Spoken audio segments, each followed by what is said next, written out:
For Idaho News 6, I'm senior reporter Don Nelson.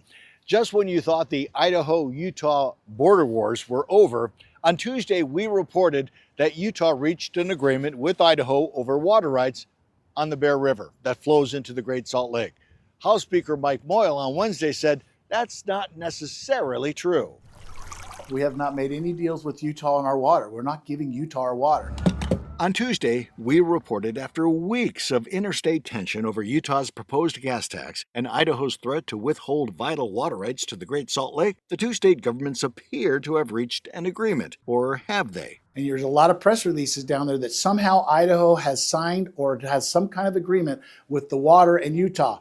Not the case. We had nothing. Those two are separate issues. Not true? Not true. In fact, if you will look, I think the governor let out a press release today making that clear. There is no deal. Here's what Governor Brad Little said on his official X page. Little says Idaho values our long-standing and productive relationship with our neighbors in Utah across many areas, and we are proud that partnership continues to grow. But let me be 100% clear. Idaho's water belongs to Idaho. We will protect it. We will defend it, and we will never surrender it to another state. I will always put Idaho's interest first. On Monday, our sister station Fox 13 Utah reported Utah Governor Cox signed a memorandum of understanding, pledging work with Idaho on water issues. They spoke with Utah House Speaker Mike Schultz and Joel Ferry, the state's executive director at the Utah Department of Natural Resources. Instead of, tit for tat and going after each other, how can we come together for a positive solution? Utah Senate President J. Stewart Adams said this on Wednesday.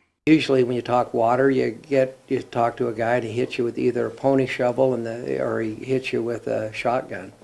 And so water is very sensitive, and you can see how sensitive it is. And we've got a great relationship with Idaho. I think we'll continue to have one. As for the Utah tax bill at the center of this dispute, the bill now shifts focus to increasing fuel supply by fast-tracking pipeline projects and expanding refinery capacity, and there will no longer be a tax on refineries. And in the end, Idaho consumers should not expect to see a price increase at the gas pumps. Moyle says that's true, and that could help Idaho at the pump, but it has nothing to do with the water. There is no deal with Utah on Idaho's water. None.